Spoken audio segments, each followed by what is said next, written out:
안녕하세요. 브레인이 소온입니다. 내 맘대로 책 읽기 100일 프로젝트 95일 차입니다. 오늘은 사람 안에 윤려있네 이 책의 마지막 부분을 여러분에게 공유하도록 하겠습니다. 용신. 우리 몸의 진리가 약동하고 있으며 신성이 빛나고 있다는 확신이야말로 용신의 출발점이다. 신성의 존재를 믿지 않는 사람이 그것을 활용할 수는 없기 때문이다. 용신의 의미를 알게 되면 왜 성철 스님이 기독교인은 예수를 죽여라, 불교 신자는 부처를 죽여라 하고 말했는가를 이해하게 된다.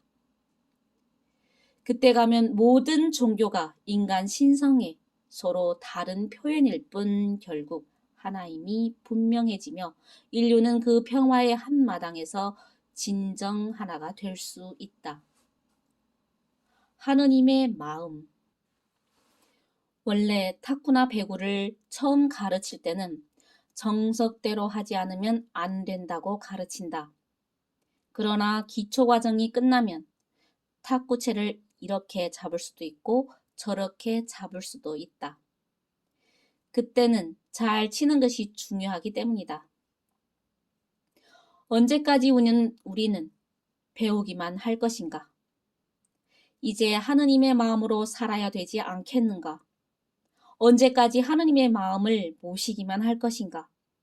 이제 모든 살아있는 가슴 속에서 하느님을 발견하고 우리도 그 하느님의 마음을 마음껏 꺼내 써야 하지 않겠는가? 창조의 놀이. 우리는 신의 속성을 잘 알아야 한다. 신은 시기하고 분노하고 질투하지 않는다. 인간을 지배하지 않는다. 참다운 신은 사랑의 신이고 평화의 신이며 무한한 창조의 신이다. 신은 자신을 향해서 찬양과 찬미를 올리라고 하지 않는다. 인간이 애써 신에게 영광을 돌리지 않아도 무한한 자기 기쁨 속에서 끊임없는 창조의 놀이에 몰두할 뿐이다. 그 창조의 놀이가 윤료로 표현되는 것이다. 신은 우주를 창조하고 주관한다. 지구를 돌리고 달을 빛나게 하며 지금 이 순간에도 우리의 심장을 뛰게 한다. 신은 모든 만물에게 생명을 주지만 생명을 지배하려 하지 않는다. 신은 원리이고 법이며 윤려이다. 분노하고 질투하는 인격적인 그 무엇이 아니다. 무정. 신은 무정하지만 만물을 생한다. 그 무정함 속에 공평함과 무한한 자비가 있다. 인간은 신에게 인정을 기대하고 매달리지만 신은 무정한 법칙으로 윤려로 존재할 뿐이다. 많은 사람들이 인정 많은 신을 그리워한다. 그러나 그것은 집착을 버리지 못하는 우리 인간이 짝사랑하는 신의 모습일 뿐이다. 겨울이 되면 아무런 미련이 없이 그동안 누렸던 온갖 풍요와 거느리던 숱한 생명들을 훌훌 털어버리고 자연의 무정함, 그것이 진짜 신의 모습이다. 그것이 진짜 사랑이다. 그 무정함 가운데 새 움이 트고 꽃이 피는 봄이 자라고 있는 것이다. 신의 속성. 그동안 신은 잘못 알려져 왔다. 지배와 정죄, 분노와 질투는 신의 진정한 속성이 아니다. 인간이라는 거울에 비친 신의 모습일 뿐이다. 종교 이기주의자가 시기하고 분노하고 질투하는 신을 창조했다. 그렇게 해서 생긴 종교의 갈등과 싸움은 인류 역사에 지울 수 없는 오점을 남겼으며 아직까지도 해결하지 못한 인류의 숙제로 남아있다. 죄의식.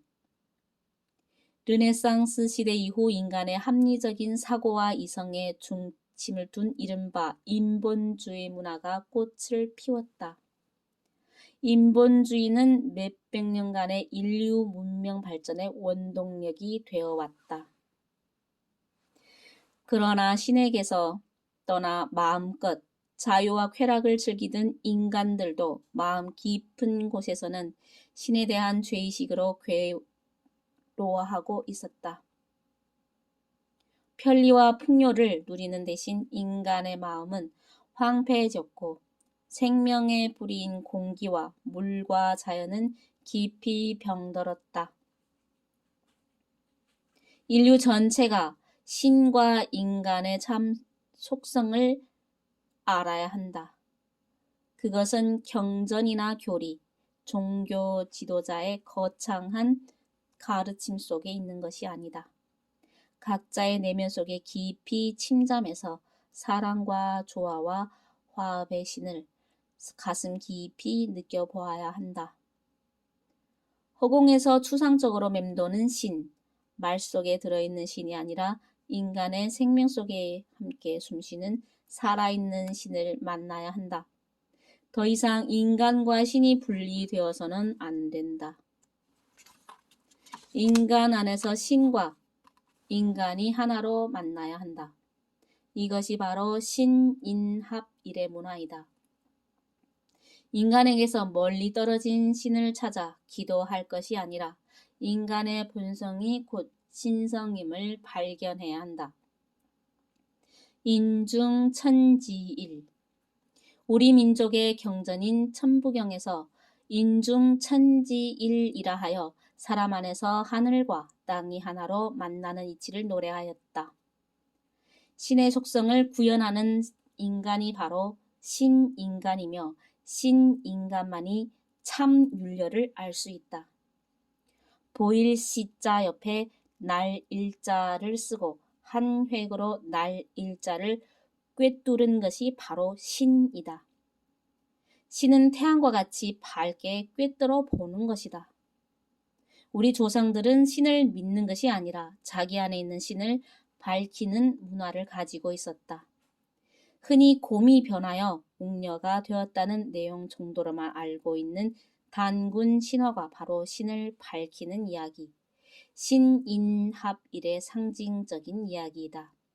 한웅은 웅녀와 호녀가 쑥과 마늘만을 준 것이 아니다. 한웅은 그들에게 지감, 조식, 금촉이라는 우리 민족 고유의 수행법을 알려주었다. 지감은 감정의 움직임에 동요됨이 없이 마음을 맑고 고요하게 가지는 것이다.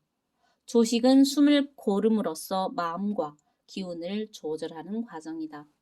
금촉은 외부의 온갖 감각으로부터 자신을 차단시키고 깊은 무의식 상태에 드는 수행법이다.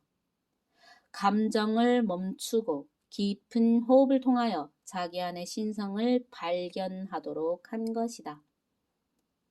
생명을 알다.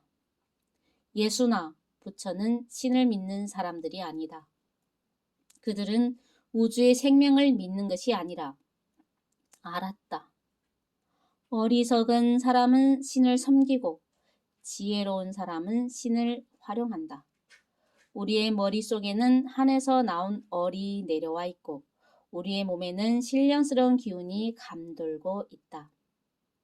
원리를 신앙하지 않고 원리를 파헤쳤던 구도자들에 의하여서 인류 문명은 발전해 왔다. 도를 통했다고 잘난 체 하는 사람들에 의해서 인류 의식이 진화한 것이 아니다. 요즘 사람들은 신을 키우지 못한 채 기억력만 발달시켰다. 아무리 많은 지식을 가지고 있고 많은 것을 배웠다 해도 신은 저절로 커지지 않는다. 고치 치는 시간. 우리는 지금 몸속에 갇혀있고 관념 속에 갇혀있다. 갇혀 있는지도 모른 채 갇혀있다. 어떻게 해야 몸속에 갇혀있는 우리의 신성을 찾을 것인가?